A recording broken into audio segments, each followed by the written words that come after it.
Good morning. Good morning. Welcome or welcome back to Bookeemonsters. My name is PK. It is Monday, May the 20th, and we are here to look at the new releases that are coming out this week. And we're going to look at each genre each day of the week. So today we're going to be looking at cozy mysteries. Tomorrow we'll look at mysteries and thrillers, more of the gritty side of it. Wednesday we'll look at romance. Thursday, fantasy and science fiction. Friday is Freeform Friday, and we look at the things that aren't necessarily covered under those categories or more general fiction, but probably also more cozy mysteries because there's always a lot of cozy mysteries. I hope you had a good weekend. Quick announcements. I don't do sprints on Monday night. I think they're on Storms tonight. But I will have them tomorrow night. I do every Tuesday and Thursday evenings at 6 p.m. Mountain Time, 8 p.m. Eastern. And those are for 2.5 hours. And then on Saturday afternoon at 1 p.m. Mountain Time, 3 p.m. Eastern. And those will be for 5 hours. Kim said, good morning. Visited the doggies yesterday and staying another week in June. Oh, that's fantastic. Did they miss you? I bet they went bonkers. Kim know what to expect, so should be okay. Oh, exactly. You signed up for another week. Doctor appointment this afternoon, just regular visit. Okay. Well, after the doctor's visit, do something very nice for yourself. Go to a bookstore. Get some ice cream. Oh, I know I'm bad. Let me get rid of this. They were all over you? Oh, second mama. Second mama. All right. Let us look here.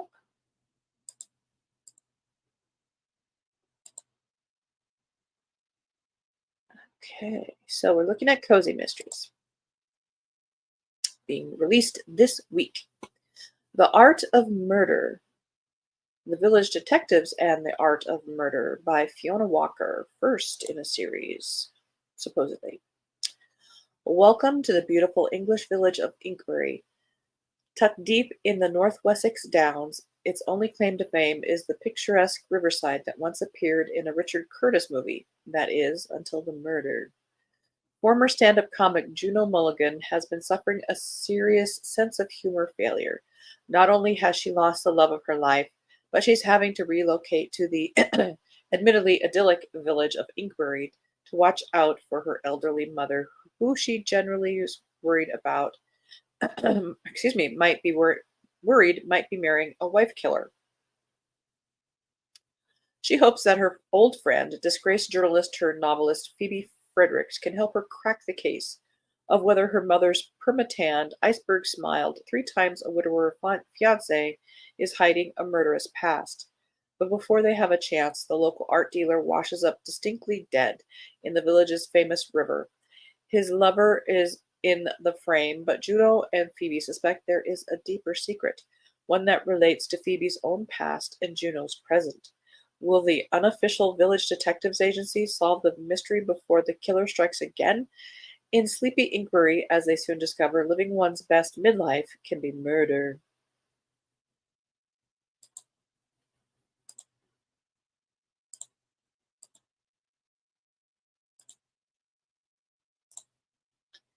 Hi, Mary. Happy Monday. Good to see you all. Had a fun trip to the beach show. Was a good girl and stuck to a budget, but found some goodies. Oh, awesome. Kim says, hi. Good luck with your doctor's appointment this afternoon, Kim. Hope it is fast and full of good news. Indeed. Lights, Camera, Bones, a Sarah Booth Delaney mystery. Book number 27 by Carolyn Haynes. Delaney Detective Agency gets a taste of the spotlight when they are called to a case on a movie set in Greenville, Mississippi, right on the Mississippi River. Marlon Brandon, heir to a wealthy and influential political family, has brought a film crew to town to film a drama about the 1927 flood that submerged a great deal of Greenville. Marlon wants the world to know the story of the flood and the heroic role the Brandon ancestors played in rescuing dozens of local residents from drowning. Or at least that was the plan until he disappeared. If this weren't concerning enough, the situation appears even more dire when a severed foot is discovered in the Mississippi River and clues indicate that Marlin may have fallen victim to a freak bull shark attack. But as rumors swirl around the Delta about Marlin's motives for making the film, Sarah Booth and Tinky have to wonder whether a shark is to blame or an equally ferocious human offender. The show must go on, and Sarah Booth and her crew will have to investigate all manner of creatures over land and sea in order to solve the mystery and save the day.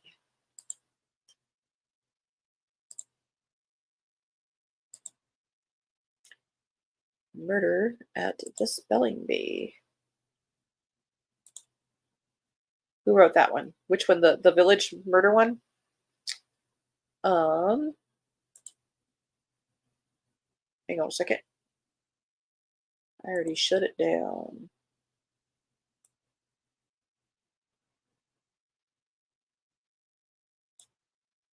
That is by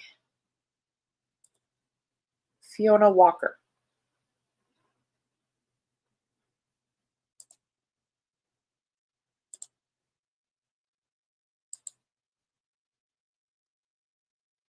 There it is. Okay.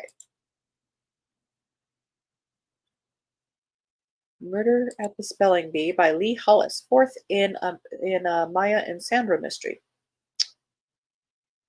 The murder of a moderator for a school competition spells trouble for Portland PI partners and moms Maya Kendrick and Sandra Wallach. 12-year-old Rocco Finelli is a spelling bee champ in the making. He's the odds-on favorite to win the local middle school bee and go on to the regionals, the state, and ultimately the nationals, which is why someone is trying to intimidate him to drop out with a threatening note in his locker.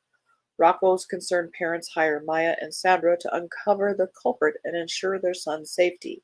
But the competition turns killer when a high school teacher who's running the bee, clearly favoring certain students, is found dead in the school supplies closet. Sandra had already confronted Ellie Lambert over unfairly grading her son Ryan, which now makes her a suspect. She's not the only one who tangled with the teacher, however, and with suspects ranging from helicopter parents to the school custodian, Maya and Sandra will need to put their heads together to spell out who had the motive and opportunity to silence Ellie Lambert.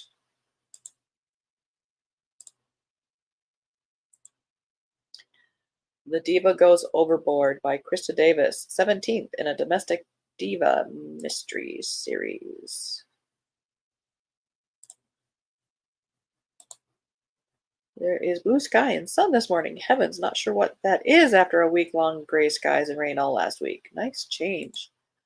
Yes, go soak up some of that sun. In Old Town Alexandria's unlikeliest match, Natasha Smith's free-spirited mother Wanda is engaged to notoriously pompous antiques dealer Orson Chatsworth, leaving Natasha to plan the entire wedding, beginning with an elaborate engagement party. For the extravagant affair, Natasha splurges on trendy food boards created by rising social media star Stella St. James. The sumptuous boards go way beyond basic cheese and crackers as Stella dazzles guests with picture-worthy butter boards, dessert boards, and even donut boards. Just as Natasha planned, the food is to die for, until someone actually does. When the groom collapses, it seems as if a heart attack is to blame. Then guests discover Orson was poisoned, and suddenly Stella's bespoke boards look a lot less appealing. But with an event this big, the spread of suspects is sure to be impressive. Could Orson's killer be a jilted ex-lover, a money-hungry relative, a bitter former business partner? When even Sophie is not above suspicion, she knows it's time to get on board and scrape together an investigation of her own before murder becomes the town's next trend. Well, you're book number 17. It probably already is. Just saying. The Last Pie, third in the Pies Before Guys mystery series. Daisy Ellery is back to doing what she does best, making pies and killing guys. And it's about to get more dangerous than ever. Daisy knows the statistic. Domestic violence perpetrated by cops is rampant. It was only a matter of time before she was called in to help. But when this request arrives in her inbox, it isn't accompanied by the required referral, and that makes Daisy nervous. Is this really a woman trapped in a violent relationship, or is it a shady cop trying to uncover Daisy's murdery side hustle? Daisy hesitates to accept the job until the woman who left the request goes missing and it's clear her boyfriend is responsible. Knowing the boyfriend's work buddies won't be any help with the investigation, Daisy sets out to find the woman and plans a little justice of her own. When Daisy finds evidence that the boyfriend wasn't just a monster in private but corrupt at work too, things get even more perilous. Feeling guilty that she hesitated to help the woman, Daisy is determined to find her and get her justice, whatever it takes.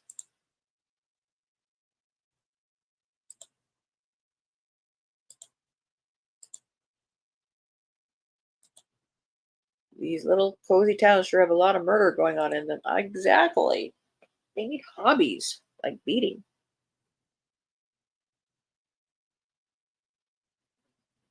Sorry, coffee was required. How did I slip? Did I slip?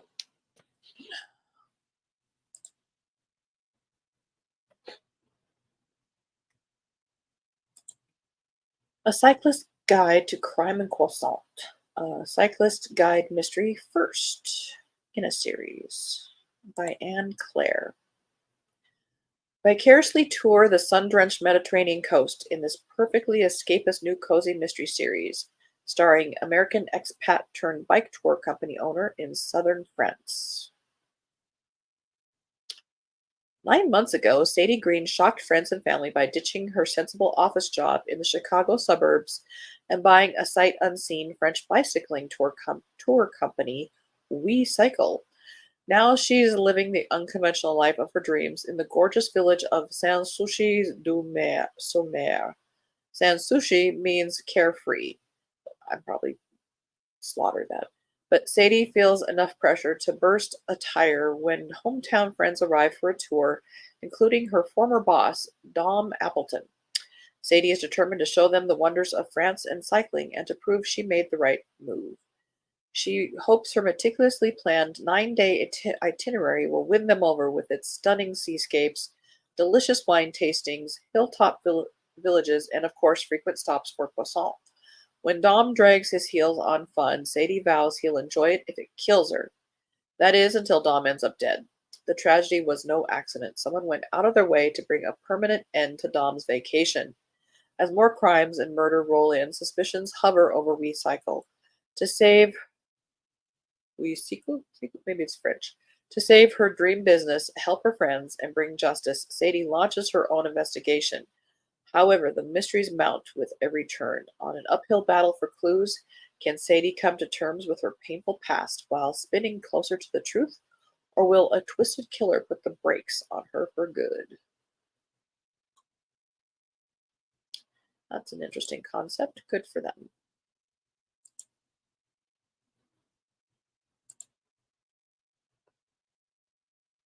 Got some big names this week.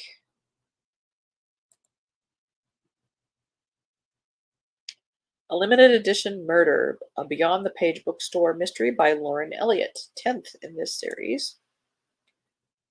While in England, a first edition of Emily Bronte's Wuthering Heights leads bookstore owner Addie Grayburn to a murder on the moors.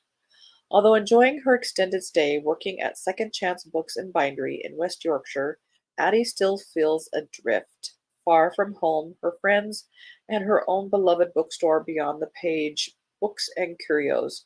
But there's an ill wind blowing on the estate. When Tony presents his fiancée with a special copy of Wuthering Heights as an engagement gift, the lord of the manor insists the book was stolen from his library. Things go from troubling to tragic when Addie takes her Yorkie poo Pippi out for a walk on the moors and stumbles across the body of a young woman. When the police suspect Tony of foul play, Addie vows to get to the bottom of what's going on. But it's a twisted, treacherous path to the truth, and Addie will need to watch her every step.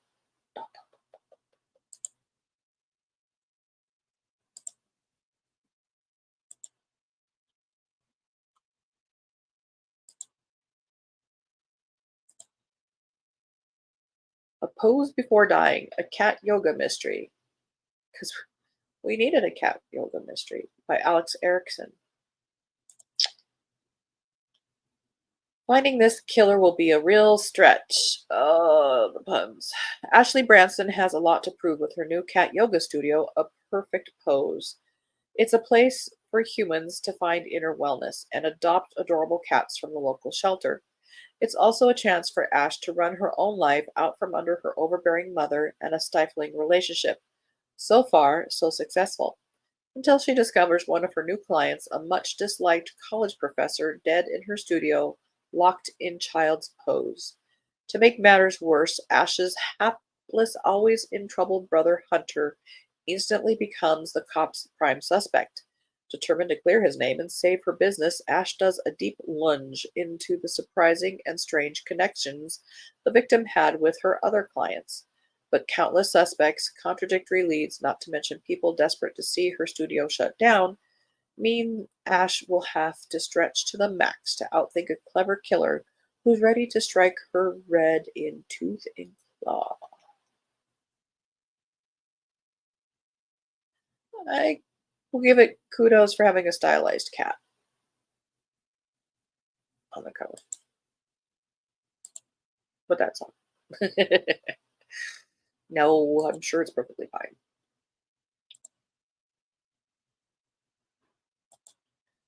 Goat yoga and now cat yoga. I would think cat yoga would have come before goat yoga as a concept. Goats, I don't get it. I don't know. I'm just visiting the goat yoga and having the screaming goats.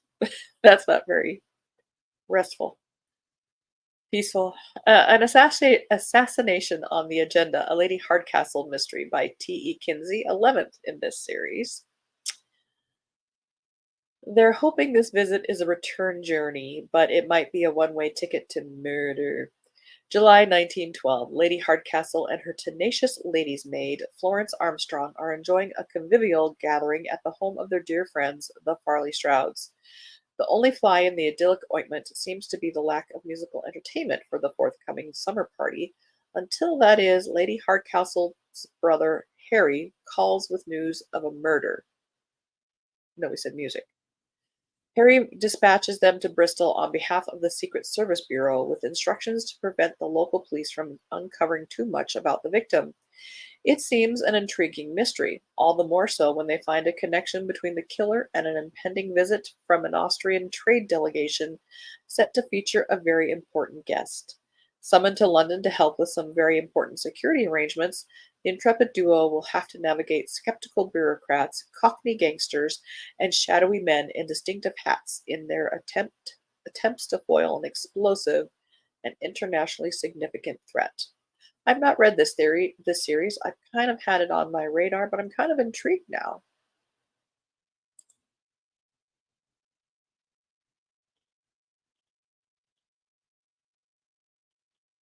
You know, it was using very uh,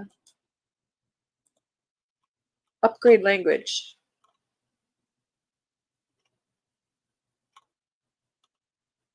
If you catch my meaning.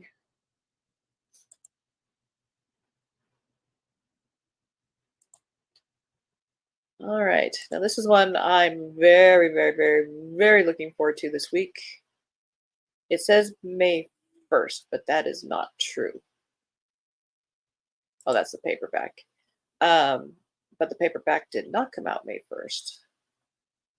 This is coming out on Friday. Um, I'm so excited. Uh, this is A Gentleman in Search of a Wife by Grace Burrows. This is fifth in the Lord Julian series. Ooh, they're already mentioning a sixth one. I'm excited again. This is a historical mystery that has a very interesting concept. This is fifth in the Lord Julian mysteries. He is This is during Regency. He was a prisoner of war in the Napoleonic Wars and has come back, his hair completely white, has memory issues sometimes, has to wear sunglasses as they were back then when he's out in the sun. And I just really truly enjoyed it. So this is coming out in Kindle on Friday. Ugh, I have to wait till Friday. A gentleman in search of a wife. Lord Julian Caldecott accepts a request to search for the missing wife of Mr. John Tate. Evelyn Tate disappeared. Evelyn Tate disappeared 5 years ago, and as Julian attempts to follow a cold trail, he meets with resistance, lies, and suspicion from those who would seek most eagerly to aid him.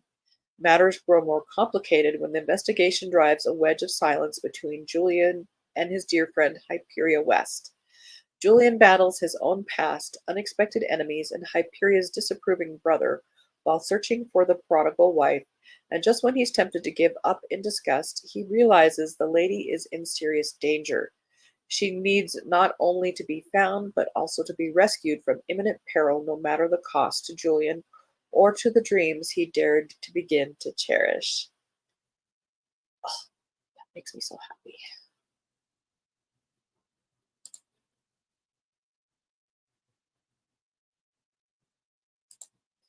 That coat looks very 60s. That stylized one, indeed. Fainting goats wouldn't work for goat yoga. I know, but it'd be funny. Mary says my local library has no Grace Burrows, and they're oh man.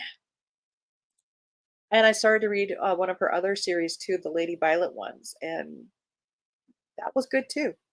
Where has this author been all my life? I don't know. Hiding. We're about to run out of time, but I wanted to get to this one. This is actually a short story. I had peeked ahead, but it's in a series that people really, really love. So we will look at it. This is in the Noodle Shop Mystery Series by Vivian Chin. Gone to Hot Pot. It's only 55 pages if you're looking for a quickie. You probably need to read it in order, though, I'm thinking. While Lana Lee is away at a restaurant convention, her friends at Asia Village do their best to keep things running smoothly in this behind-the-scenes look at the Noodle Shop mystery world. While Lana is away on a business trip, Megan Riley, best friend and roommate, is on doggy duty. Things between Kikoman, Lana's lovable black pug, and Megan go smoothly, except they both have a case of cabin fever thanks to another treacherous Cleveland winter. When Megan comes up with the idea to take Kiko to Asia Village after a grooming appointment, she'd never imagined that the wrinkly little dog would disappear right under her nose. Megan enlists the help of Kimi Tran, who is more than willing to help with the task. She even goes as far as naming their recovery efforts Operation Poo Poo Plunder. Kimi quickly involves, to Megan's dismay, many Asia Village shop owners, employees, and even a few regular customers to assist in tracking down clues in search of Lana's missing dog. And though Megan begrudgingly appreciates the help of Lana's beloved work community, she has just one rule for all of them: don't tell Lana. I have not read that series. I've tried to read the first one multiple times, and that's nothing against the book series or anything itself. I always had oosh moments, so it's on me. It's apparently a very, very, very good series.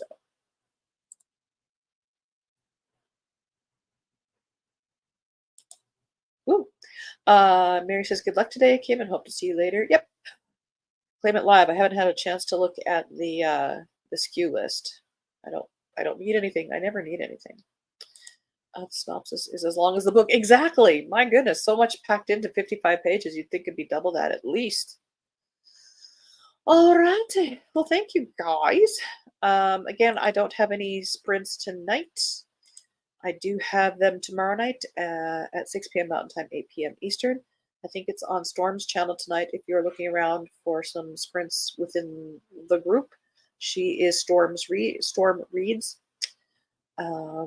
But I have not verified that, but it seems like it's her turn.